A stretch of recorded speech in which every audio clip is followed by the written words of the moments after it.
Right, so using the only chemicals given in the list, show how good you carry out the following conversion.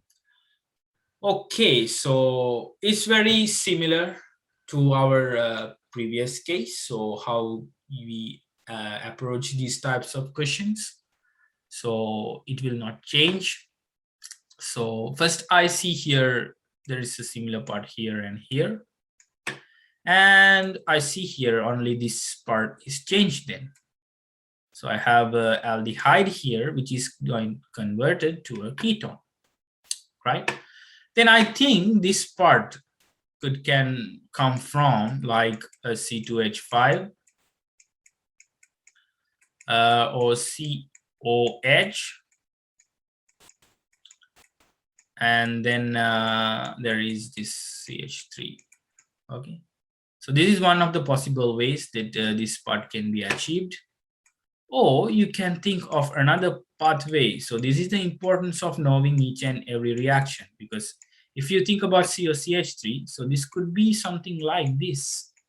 If you remember about the hydration with the HgSO4, H2SO4 water, so it will add a CO here and CH3 here. So it can be either from here or either from here. This compound can be achieved. But to achieve from here, you should remember there should be HgSO4, H2SO4 water. But in the reaction scheme, they don't have given. So you are not going to go with this. And when you have this one, when you want to go from here to here, you just need H plus KMNO4, which is given. So this could be the one before the final product, right? So I have the compound that could be there before the final product. So it is basically C2H5 and OH is there with hydrogen and CH3, right? So how can I come from here to here? That is my next question. So what do you think, like how can I achieve here with the previous step? So if I think of a previous step, so this could be from like C2H5. This is the way I normally go here. So it could be like this CH2, this 10 alkene, right? Because when you add, for an example, diluted H2SO4,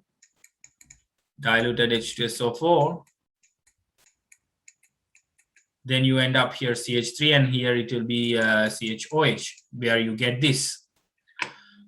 Or I can think of another way, like, so this could be like a bromide compound, like CBr or something, with hydrogen and CH3, and you just add a little bit of NaOH, right, to convert this Br to OH, right? But here for this one, diluted H2SO4, again, if I check if diluted H2SO4 is given here, and I see there is no diluted H2SO4, so this cannot be the way. So it could be this one, right? So it could be this one, from C2H5, CH, Br, CH3. So it could be this one. And then, so I have the Br option, okay. Then this could be obtained from here, where you think it should be an alkene like this. Again, you can think that, because this could be like a CH2 group, and here there is a hydrogen. And when you add HBr, so you can obtain this. And when I check this, whether you have HBr, I have HBr. So basically, this is the addition of HBr here. So you add HBr, you get this one, you add a little bit of NaOH, which is also given here, and you convert it to this alcohol, and then you do the H plus KMNO4 oxidation, so you get this final product. So I'm almost here. So I have to come back to here. So now how can I come back here from here? So that is the next step. Then I will check with the other compounds that they have given, right? So I have CH2CHO and I have given this sodium borohydride. So when you add sodium borohydride here, what is actually happening here? So this CH2, there is nothing that is going to happen, but this will be converted to CH2OH, right? This is one thing that can happen. And then again, if you add like, for an example, HBr for this one, this can be converted to the bromine. And if you can add alcoholic KOH, then you will directly onto this one, right? I think that is the most simple way to get an answer for this particular question. So you try to go from the front and you try to go from the back. As I always tell you, use the different methods. You try to go from the back or you try to come from the front and you somehow can get the answer. Okay, so what are the steps? So you first initially add sodium borohydride, so it will give you an OH and make it HBr and make it the alkene. So you can directly dehydrate, but they have not given concentrated H2SO4, so we cannot go for that step. So first I convert that to HBr, and then there will be here CH2Br here. So it will be this CH2OH is from this CH2 is here, and it's very similar. So this part is C2H5 is common here. And then you add alcoholic KOH. So here it will be alcoholic KOH, which makes this alkene. And then you again add HBr, then you add NaOH, then you do the oxidation, H plus KMnO4 to obtain this. So this is done. So you will see it will consume like 7 steps, only 7 steps. Give me a second.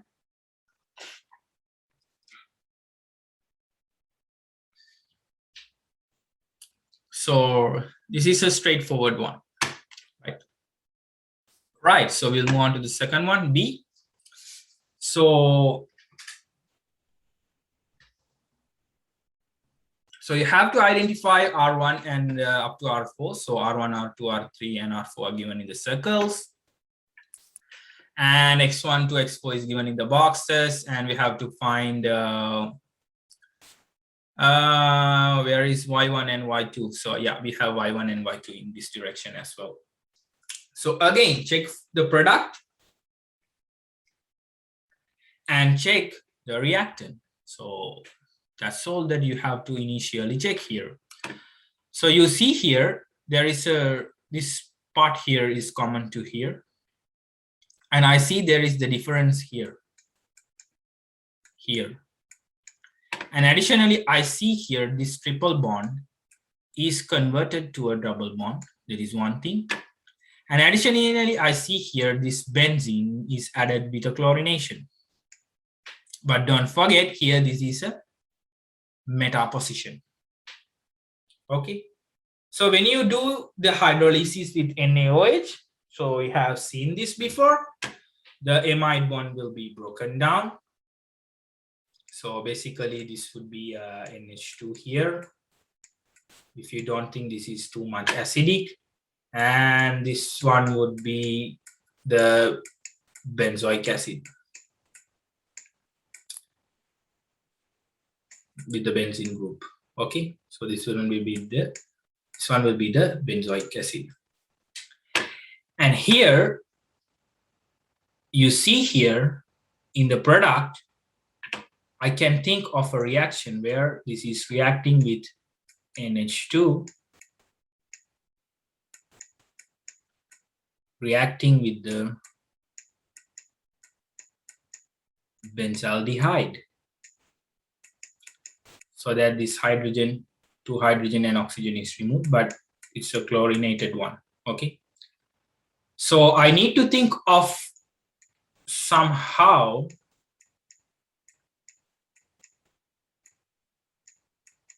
getting this two.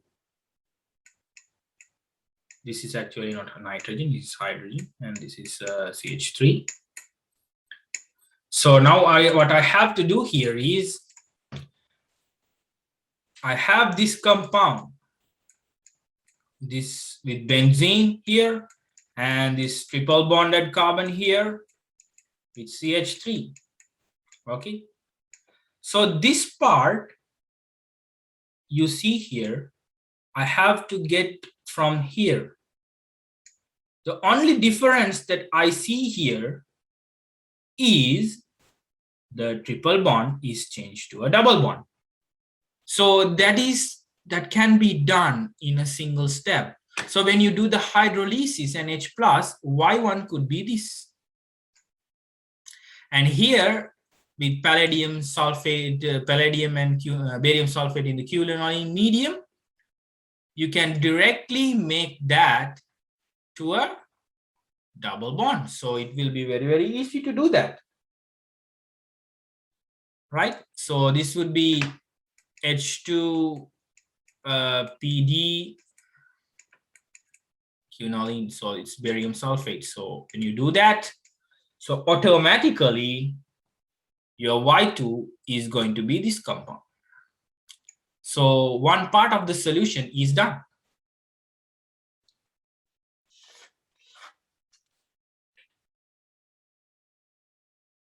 The next part is to obtain this. So to obtain this, we have to go across this. So here we have the benzoic acid, right? So if you do add anhydrous like AlCl3, anhydrous AlCl3, and to get the chlorine,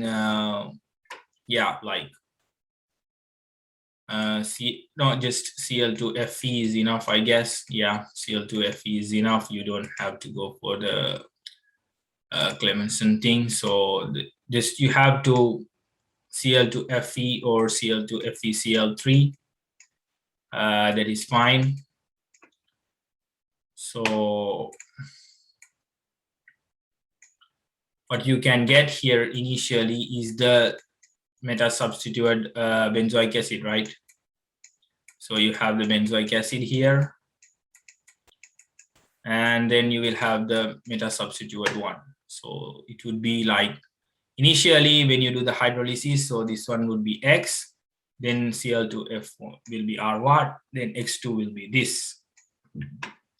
Then with 2 steps you have to get here.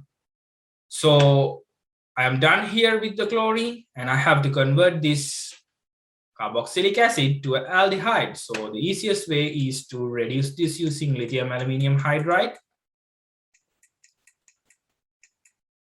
so that you can convert this carboxylic part to CH2OH, and finally you add PCC so that you can convert this to an aldehyde group. So you see here, it's not hard. Just you need to identify the correct step.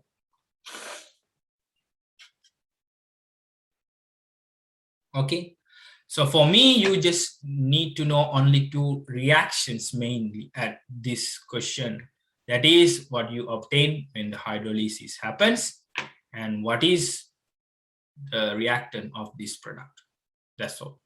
Mainly that's all. And others are very, very basic things. Okay. So to achieve this reactant, you have to go with the palladium sulfate quinoline medium. And to get this one, first you have to add a chlorine, and then you can convert this benzoic acid, first initially reduced to primary alcohol, and then converted to the aldehyde. Or otherwise, what you can do here is first you do the reduction first, and then you do the oxidation using PCC up to the aldehyde. Then as the final step, you add Cl2Fe. Okay, so there is no problem that you add this chlorine in the beginning or at the end. So 2 pathways will consume the same steps. So no problem in that. Okay, so this is also done. And the last question of this particular question number 7, A, B, and C is this one. Okay. So they have given a reaction and they have asked to give you the mechanism.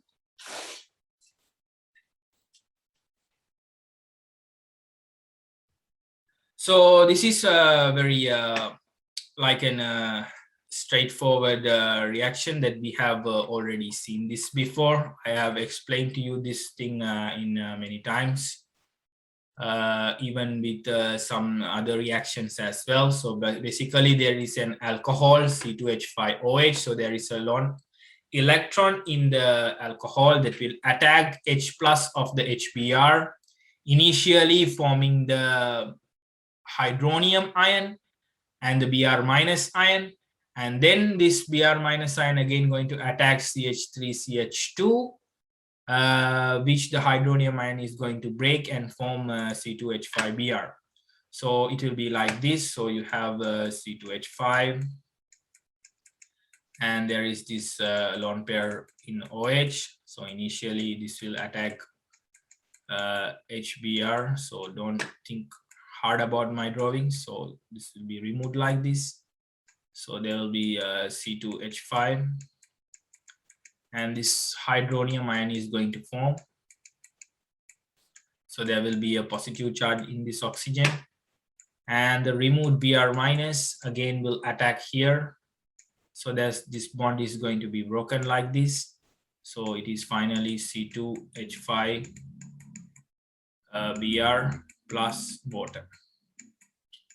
Okay, so this is the mechanism. So this is step one, it forms thing, and in the second step, this is the second step that is going to form. So this is very simple. State whether the above reaction is a nucleophilic substitution reaction or an electrophilic substitution reaction. Identify the nucleophile or electrophile as it is. So you can see what is actually happening in the second step, right? So initially, the electron pair in the oxygen attacks this H plus, right? But when you check about the replacement, you see here this OH is replaced by Br. So the second attack is the original attack, that Br minus attacks this CH2 group here, the C2H5, CH3, CH2 group, Br minus attack. So this is a nucleophilic substitution reaction. Okay, so this is the nucleophilic substitution reaction. And the nucleophile is Br minus.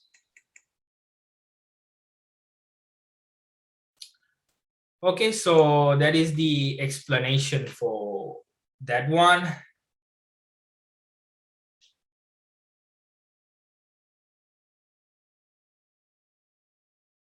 So those are the things that that you can explain here for this identify the nucleophile or electrophile. So this is the nucleophilic substitution. So this is the nucleophile.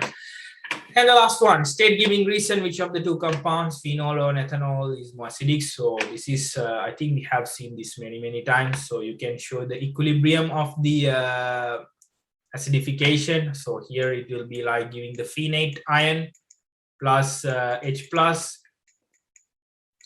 And here you can mention about the C2H5 minus, C2H5 O minus and H plus. So you can mention here phenate is more stable than phenol, so that this acidity, this removal of H plus is favorable. But here it is not favorable because this alkoxide ion is not stable here. So therefore, the acidity is greater here in phenol than that. And the second reason that you can explain here is, after drawing the phenate ion, you can tell that this phenate ion is stable because of the resonance stabilization.